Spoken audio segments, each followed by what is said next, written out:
hizo Dios para crear el cuerpo literal del hombre, lo hizo Dios, lo usó Dios simbólicamente para crear a su iglesia en el Antiguo Testamento.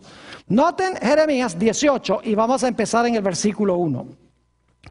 Palabra de Jehová que vino a Jeremías diciendo: levántate y vete a casa del alfarero, y allí te haré oír mis palabras.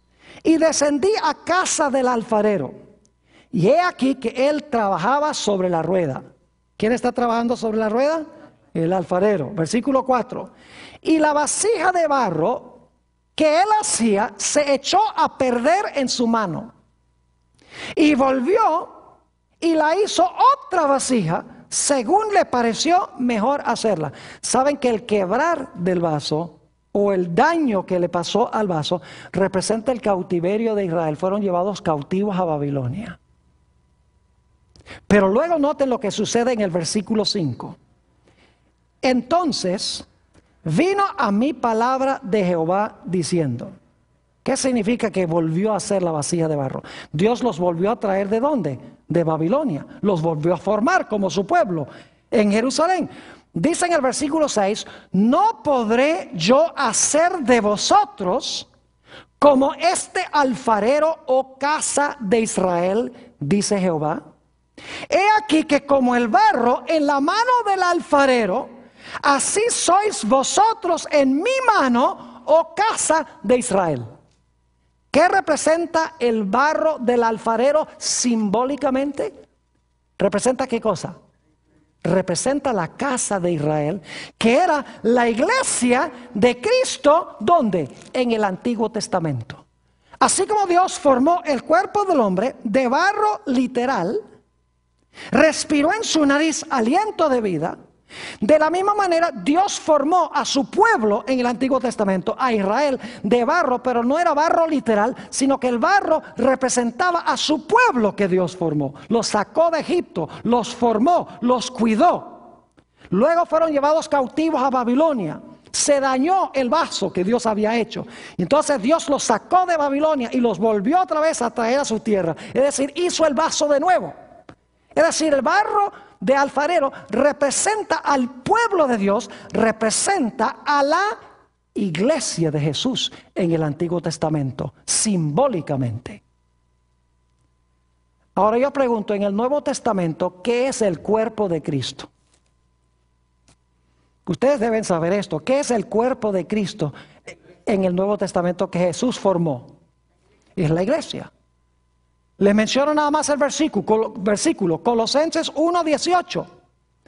Dice que la iglesia es el cuerpo de Cristo. ¿Y de qué está compuesto el cuerpo? ¿De qué está compuesto el cuerpo espiritualmente? Está compuesto de muchos miembros, sí, pero ¿de qué está compuesto el cuerpo literalmente? De barro. ¿Quién formó ese barro? Dios formó ese cuerpo. ¿De qué está compuesto simbólicamente la iglesia? De barro. ¿Quién formó a la iglesia de ese barro? No literalmente, sino simbólicamente. Fue Jesús. Ahora yo les pregunto, cuando el Señor Jesucristo formó a su iglesia, ¿qué le faltaba a la iglesia para poder funcionar? ¿Qué le faltaba al cuerpo de Cristo para poder funcionar? ¿Qué le faltaba al cuerpo cuando Dios creó el cuerpo del hombre? Oh, le faltaba el aliento, el espíritu de vida. ¿Qué le faltaba a la iglesia para que la iglesia pudiera funcionar después que Jesús la formó? Era necesario tener el espíritu. ¿Y cuándo fue que a la iglesia se le impartió el aliento de vida o el espíritu? En Hechos, el capítulo 2 y el versículo 1 al 3, nos dice que en el día del Pentecostés, Dios puso en su iglesia el aliento de vida. Y ahora, como dice el apóstol Pablo en 1 Corintios 12, todos los miembros del cuerpo comenzaron a ¿qué? Comenzaron a funcionar. ¿Están entendiendo lo que estoy diciendo? Así como Dios hizo el cuerpo literal de barro, le dio aliento de vida y el cuerpo comenzó a funcionar. De la misma manera Jesús formó de barro simbólico a su iglesia, le puso el Espíritu Santo Y ahora la iglesia empezó a funcionar, la iglesia empezó a vivir. Y los miembros todos empezaron a funcionar. Es decir, el barro representa ¿qué cosa? El barro representa a la iglesia, simbólicamente hablando. Porque es el cuerpo de Cristo y el cuerpo está compuesto ¿de qué? Está compuesto de barro.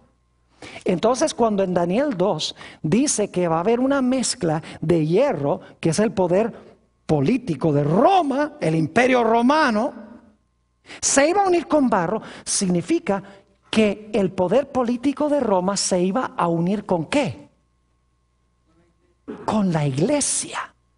Es decir, esta Roma iba a ser una amalgama del Estado de Roma, del poder civil de Roma, porque hay hierro como en las piernas, ¿con qué cosa? Con la iglesia. Es decir, cuando Roma se dividiera en 10 reinos, ahora Roma iba a ser una Roma distinta, iba a ser una Roma que era al mismo tiempo Estado o poder civil y era también ¿qué cosa? Iglesia, una mezcla de iglesia con el Estado. Ahora eso es muy importante recordarlo porque después vamos a volver a ello. Ahora necesitamos hablar de la piedra. Imagínense ustedes, tenemos esta estatua. Pasó Babilonia, pasó Medo-Persia, pasó Grecia, pasó Roma. Roma fue dividida en 10 reinos.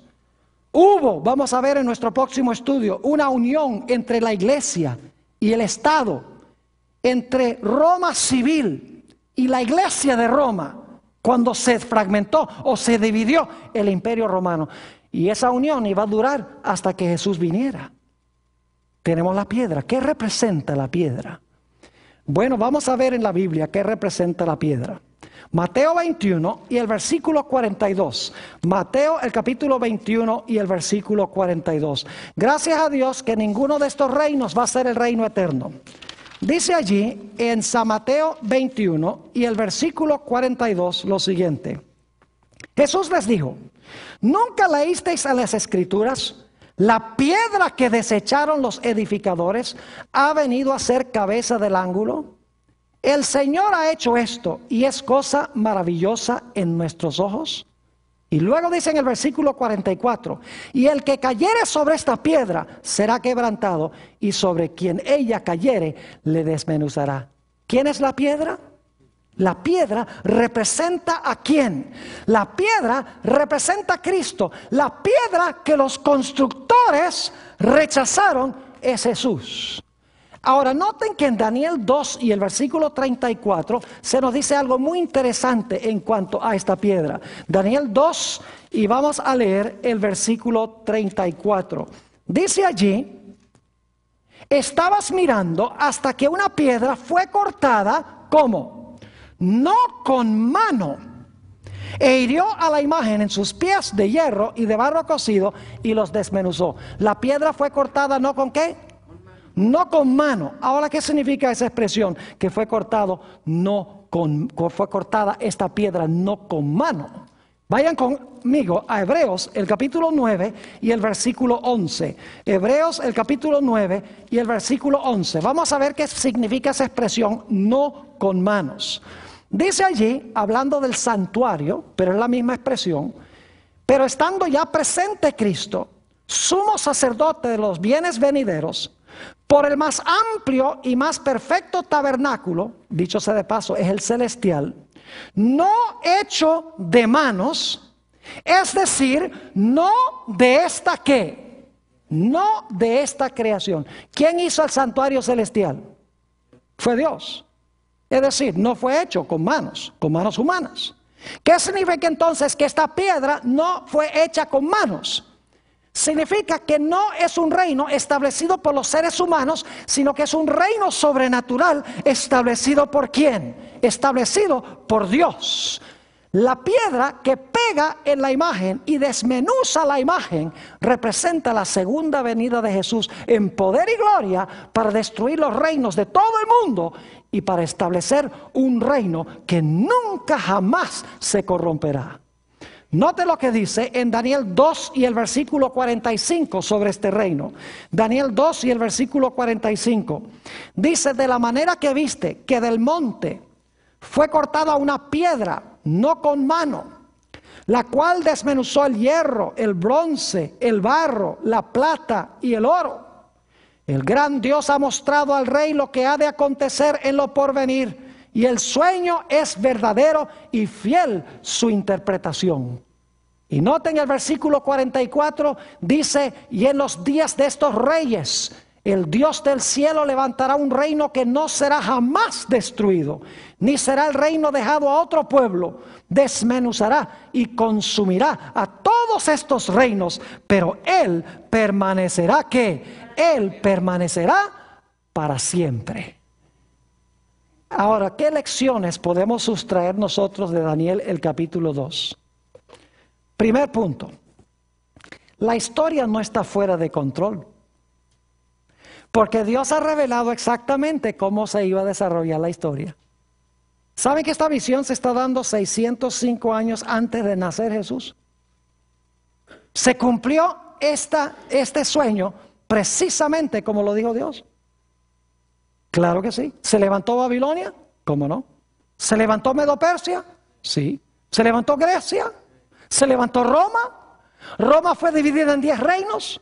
Y luego se mezcló la iglesia con el Estado en esta nueva Roma. Claro que sí. Es decir, todo se cumplió al pie de la letra y se anunció antes de que sucediera, centenares y miles de años antes que sucediera. Así que yo les pregunto, si todo lo que anunció Dios mucho antes se cumplió al pie de la letra, ¿podemos tener la seguridad que el último evento se va a cumplir también? ¿La piedra y la montaña? Claro que sí. El mundo no está fuera de control.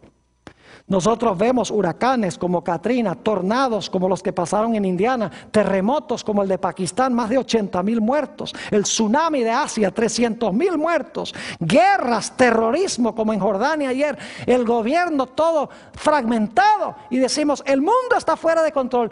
Pero Cristo se sienta en su trono y dice, yo les voy a decir exactamente cómo se va a desarrollar la historia, yo estoy en control. Y saben que ahora estamos en las uñas de la imagen. Y pronto se realizará ese último gran evento, el único que falta, la roca para establecer el reino eterno de Cristo Jesús.